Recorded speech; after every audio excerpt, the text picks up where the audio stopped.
Every year, airlines deny boarding to hundreds of thousands of passengers, and most of those passengers walk away with far less than the law says they're owed. Not because the law doesn't protect them, because they didn't know the law existed. In the next 8 minutes, I'm going to walk you through exactly what US airlines are legally required to give you when they deny you boarding, cancel your flight, or strand you at the gate, and the step-by-step process to actually claim it. Starting with the number most passengers never hear, because airlines are counting on that. Airline passenger rights in the United States are governed by the Department of Transportation, the DOT.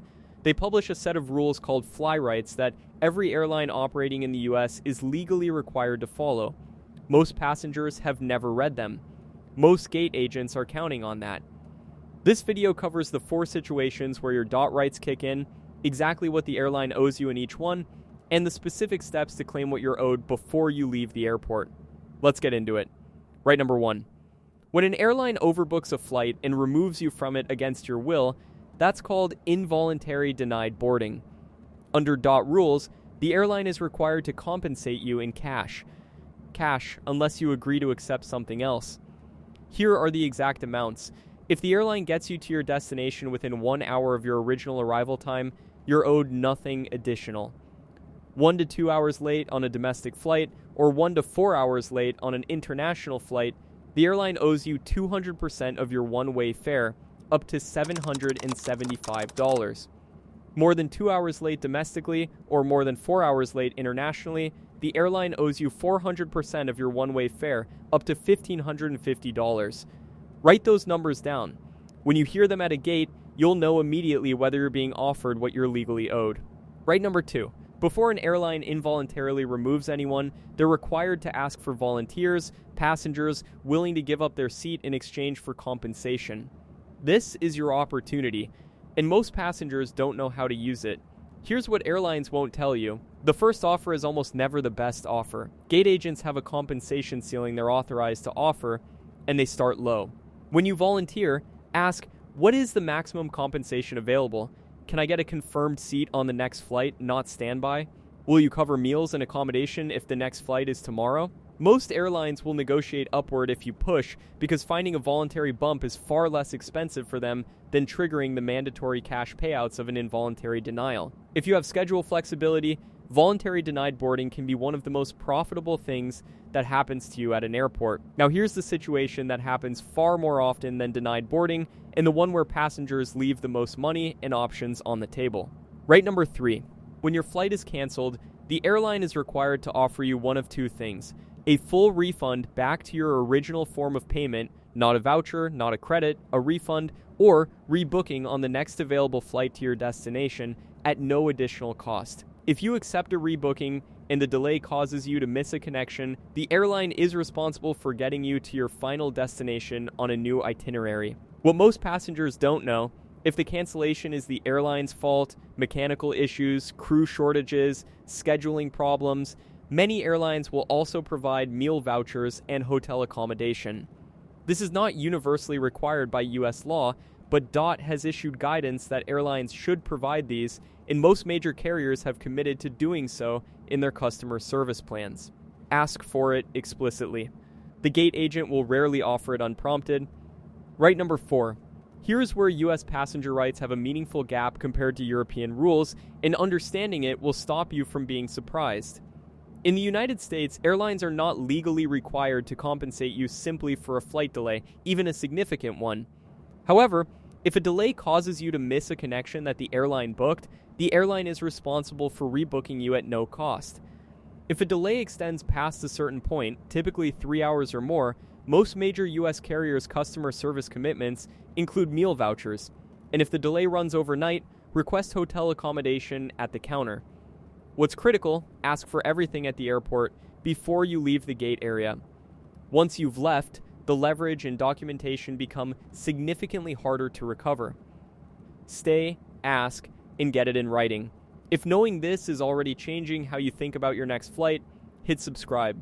AirWise HQ breaks down exactly how air travel works every week, so you never sit at a gate wondering what you're actually owed.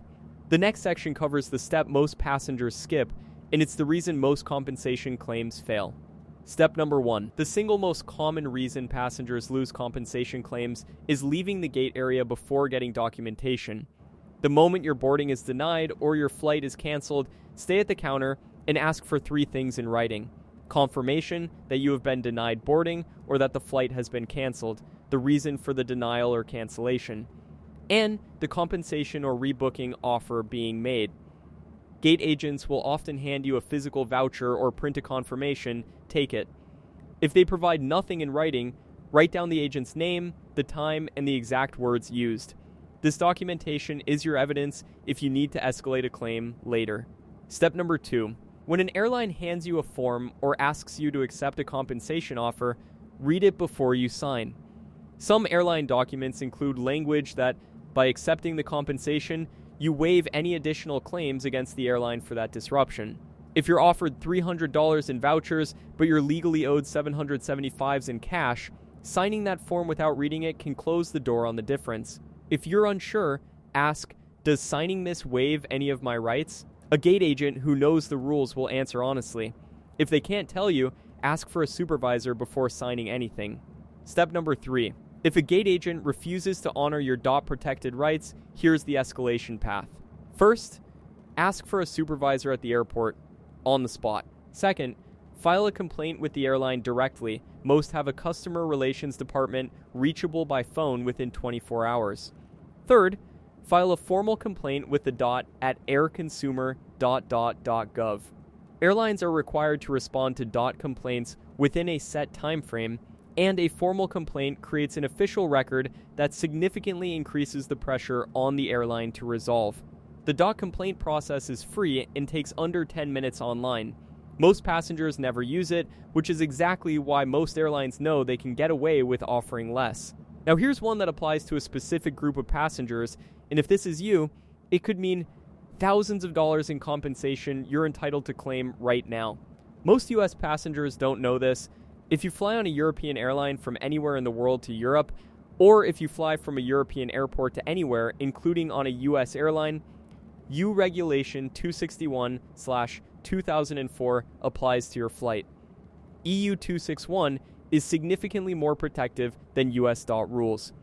Under EU 261, a flight delay of 3 or more hours entitles you to compensation of between $250 and $600 per passenger, depending on flight distance, regardless of whether you're a US citizen. A canceled flight entitles you to a full refund or rebooking, plus meals and accommodation during the wait. The statute of limitations varies by EU country, but is often 2 to 3 years, meaning if you had a qualifying delay in the past few years and didn't claim, you may still be able to. Services like AirHelp or FlightRight will assess your claim for free and only charge if you win. Run every European flight you've taken through one of those tools before the window closes. Your rights as an airline passenger are real, they're specific, and they have dollar amounts attached. Most passengers never see a cent of what they're owed, not because the money isn't there, but because they didn't know to ask for it. That changes today. The next time you're standing at a gate facing a denied boarding or a canceled flight, you know exactly what the airline owes you, exactly what to ask for, and exactly what to do if they don't deliver. Subscribe to AirWise HQ. This is what we do every week. The rules of air travel broken down so you always fly with the advantage. And drop a comment below. Have you ever been denied boarding or had a flight canceled? Did you get what you were owed?